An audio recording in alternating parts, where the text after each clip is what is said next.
Talk Radio.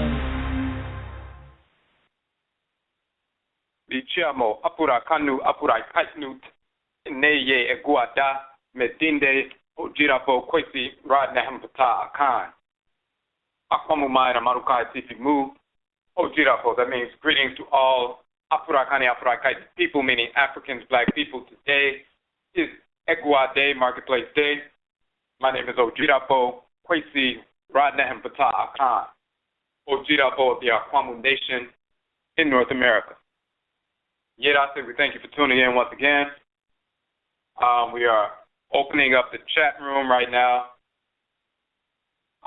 If you are on the phone line and you have a question or a comment, you can hit the number 1 so we can see your hand is raised. If you are logged into the chat room and you have a question or comment, in order to interact in the chat room, you have to log in with a username. If you don't have a username, you can sign up for one very quickly in Blog Talk so you can interact in the chat room. All right. So we're going to post a couple of links in the chat room right now. One of them is from the Sankofa Juma website. We'll post that one in there. And Chin document, which we'll be going over that. And so there's a specific link right here.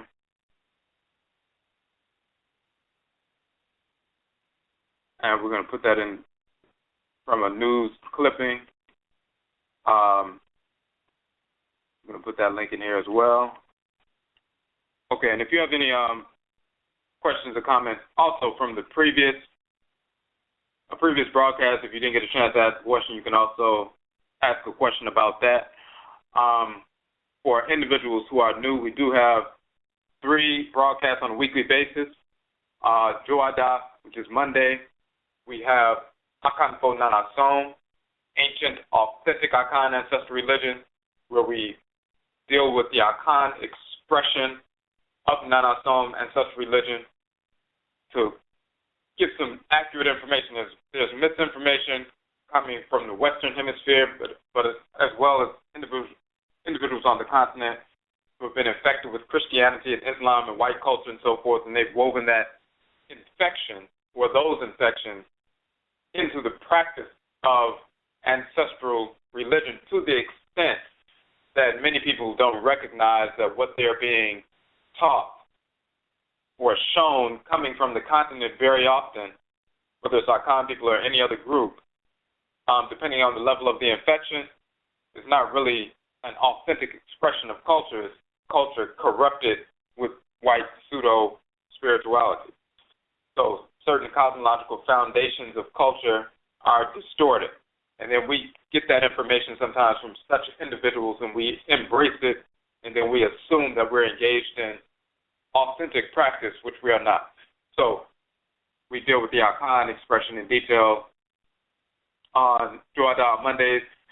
We are in the midst of a multi-part series on the Akradin bosom, the abosom that govern the solar, lunar, and planetary bodies, which govern the Akhan 7-day week, which also give us our Akradin or souls names. So we're up to part 6 will be this coming Joda for that particular broadcast.